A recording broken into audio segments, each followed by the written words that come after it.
What's up, dude? You like trains? Because today we're gonna watch something about trains. Why? Well, I'll tell you why. So, this is some BBC One documentary, short one. It's like only like 18 minutes from the 70s about trains. Rob, this is a Twitch Points request from Rob. The reason he gave is apparently this is hosted by somebody who was very early in their career and ended up being a pretty big Hollywood actor, and he wanted to see if I can recognize who it is. So let's see if we can. Let's watch some trains. Oh yeah, there's the train.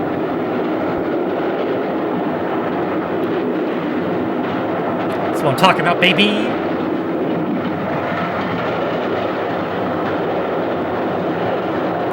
Ulster in focus. Trains.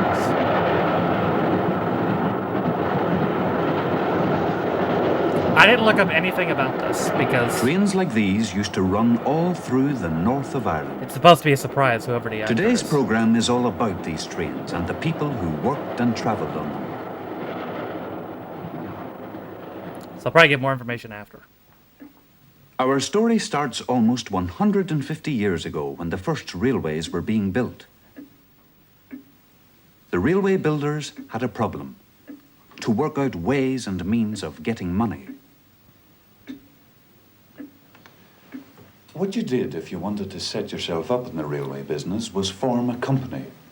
Shares in the company were then sold to whoever would buy them. Is that Liam Neeson? Shareholders then just had to sit back and wait. If the railway I think company was a it's Liam success, Neeson. then they knew they would make more money. If it wasn't, then they stood to lose all. No one really knew if the railways were going to make them rich or if their money was just going to go up in smoke. With mutton chops, it's Even crazy. so, many were willing to risk their savings in the gamble. And soon, new railways were beginning to appear all over the north of Ireland. I've never seen him that young. He has a very recognizable face, though.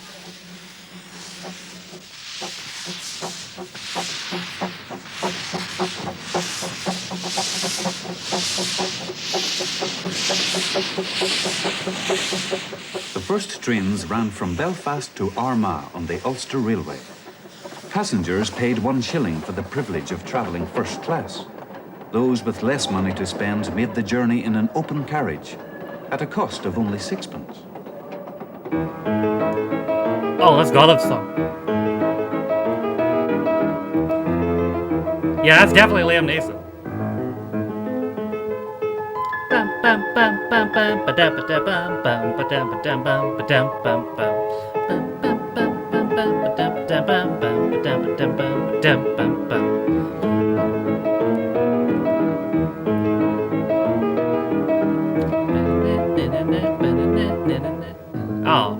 Oh, it's so good.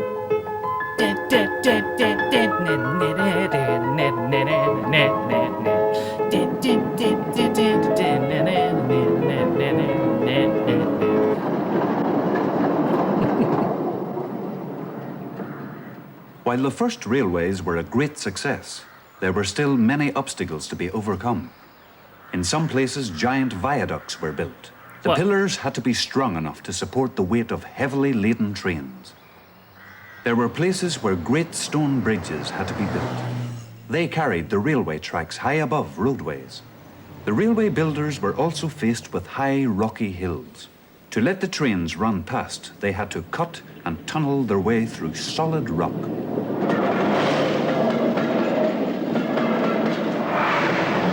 It's the weirdest episode of Thomas the Tank Engine I've ever seen. Where the railways ran along the coast, steep-sided embankments were built. If they weren't strong enough, waves would wash them away. Sometimes the material taken from cuttings was used to build up these embankments. While the railways were making great strides forward, there were still other problems to be faced. 5 feet 6 inches. Add the two together, and we get 10 feet 6 inches. The mutton chops is Divide it's a two, crazy and look. we get 5 feet 3 inches. Well, you got the Abe Lincoln hat on. The main problem was one of width or gauge. Each different company owned its own tracks. These varied by as much as 1.5 feet in width. This meant that trains could only run on the track of any one company.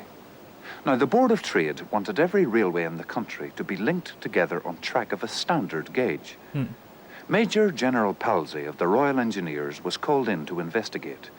He listened to proposals that the tracks be either 5 feet or 5 feet 6 inches wide. Then he made his decision that the average between these two figures be adopted. The Irish standard gauge has remained at 5 feet 3 inches ever since. Before long, there were railways running all over the country. Still now, I wonder? Almost everywhere from Scarva to Stranolar and from Cavan to Carnalee had its own railway station. Thousands of new jobs were created in small country stations. One of the most important was that of signalman. Is he in good time? Well, that's 5 past. Oh, that'll do the best then. Okay, you got it. Signalmen made sure that trains run on the right sections of track. Each lever is connected to a signal. If they don't do their jobs properly, trains could crash. So many levers. That'll do the best. So much pressure. There's 15 plus. Like 20 of them.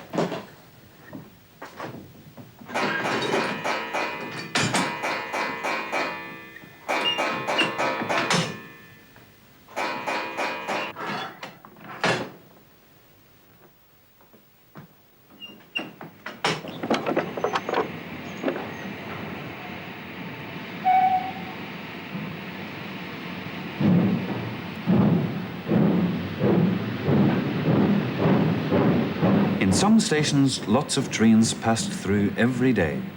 In others, the pace was much slower. In those stations, the station master could only half expect the train to arrive, if it arrived at all. Where'd your mutton chops go? 10:30 and it still hasn't arrived. Were they just for the bit?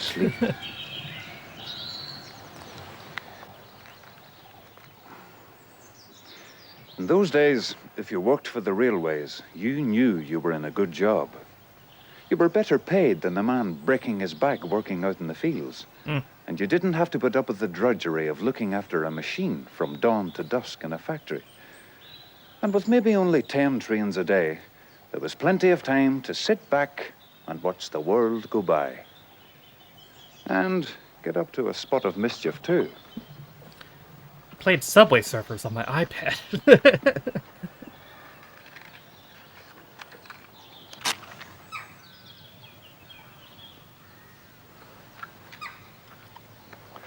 Some railwaymen near Drogheda kept dogs and were known to spend their free time poaching Lord Gormanston's estate. Then there was the case of the 2 station masters with a passion for horses. Uh-oh. One day they went absent. What to kind of visit the passion? local racetrack. Oh, right, okay. The long arm of the railway company soon caught up with them, and they were reprimanded for leaving their station without permission and proceeding by train to the races without paying their fares, and afterwards giving false statements as to the cause of their absence.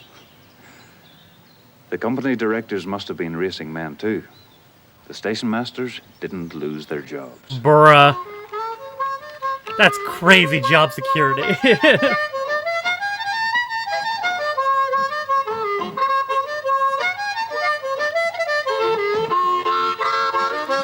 It's way too much job security.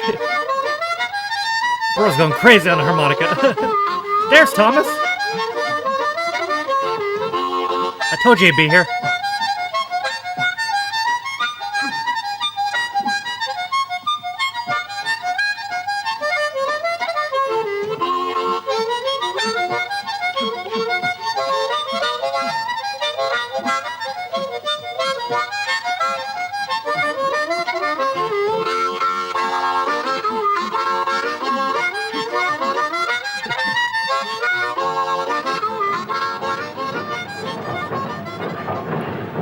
He was breaking it down.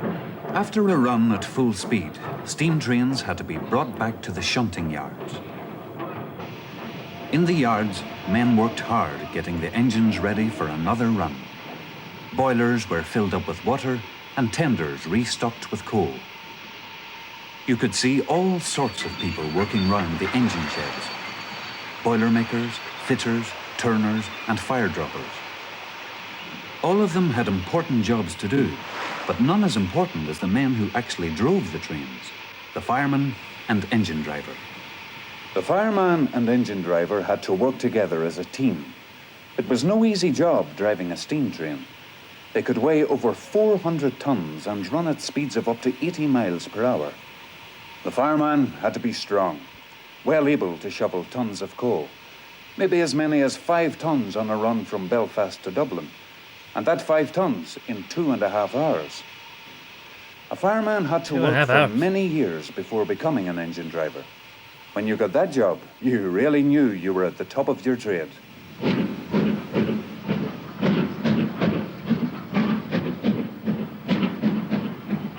If the railways meant hard work for some, for others they meant pleasure, for those with a mind to go on a day trip. The excursion to Bangor, please. Yes, sir. Thank you. Nice suit.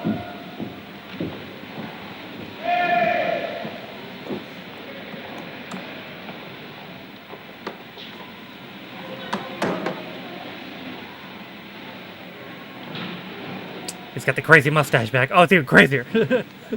70 years ago, day excursions were all the rage. If you wanted to get away from the dreary world of work, you paid your money over to the railway company. For the price of your fare, they would carry you away to somewhere much more pleasant. Somewhere like Bangor or Bundoran. You could spend the day as you pleased, taking in the sea air or watching the pretty girls go by.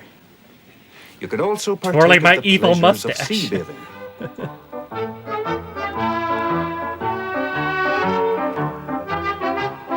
That's the craziest outfit yet.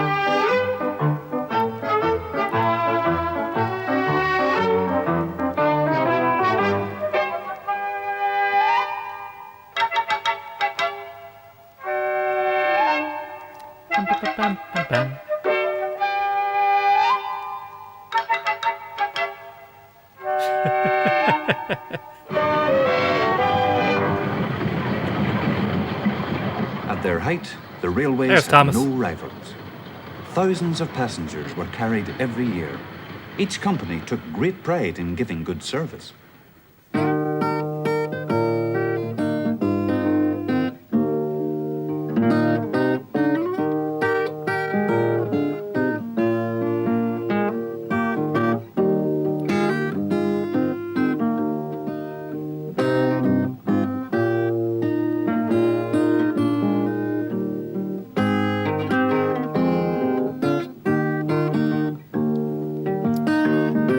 Weird looking dog. It looks like a dog, but also a horse.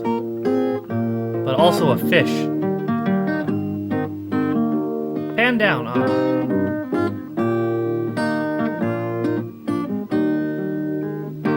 Whoa.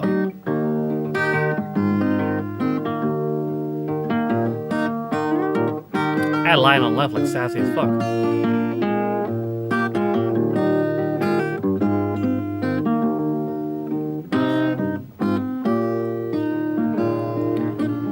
Fish looks so out of place with the other stuff. The railways soon had to face the challenge of motor traffic.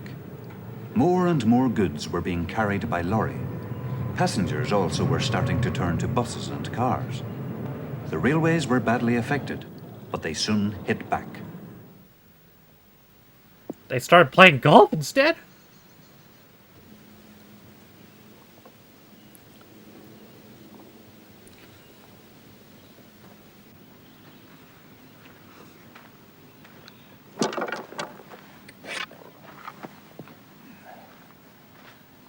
Don't fuck it up.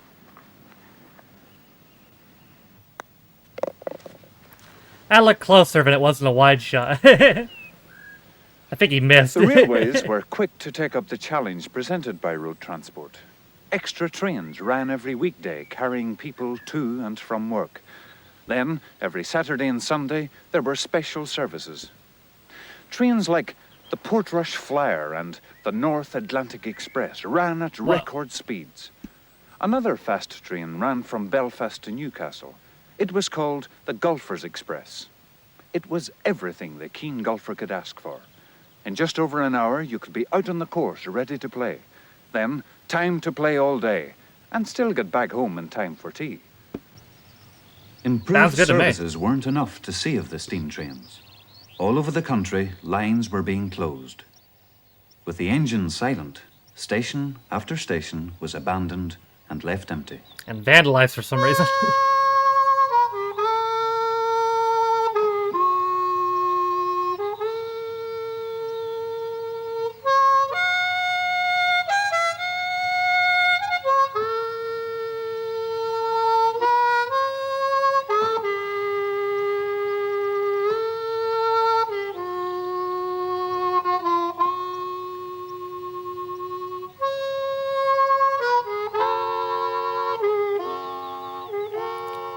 Not the sad train montage.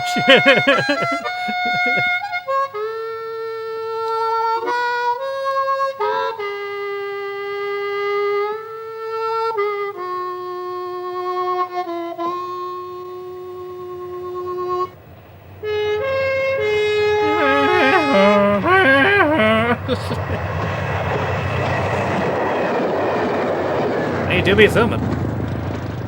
Whoa. After the closures, only the main lines were left in service. Diesel trains took over the work of the steam trains. Damn. Every day they carry people to and from work. Tom's taking your brick that shit. The last steam trains saw out their days hauling stones and rubble to the site of a new motorway. With the motorway built, cars roar past the railway sidings in their thousands. With so much ground lost, it seemed that the railways were finished forever. They had proved more resilient. A new station has been built in the centre of Belfast. From Belfast Central, passengers can travel to Bangor, Londonderry and Dublin. In time, it is planned that all the railway tracks in Northern Ireland will meet here. 40 pence, please. I wonder if that came to fruition. Again, this was who knows how many years ago. 70s, I think. Fuck.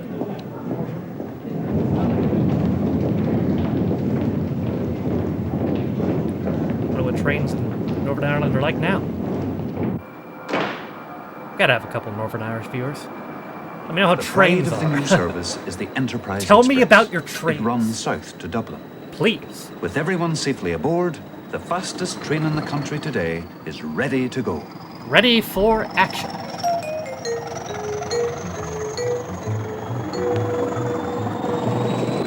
I demand to know more about your trains. Oh, that's it? Okay.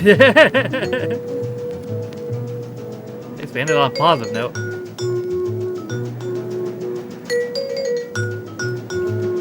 Bum, bum. I wasn't just gonna not recognize Liam Neeson. He's got an incredibly recognizable face.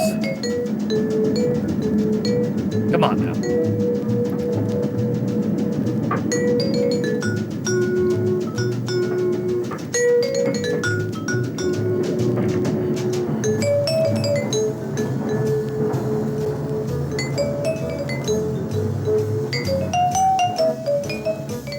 Music is real fun though. Makeup. Were they in charge of Liam Neeson's different facial hairs? If he had a whole bunch of them.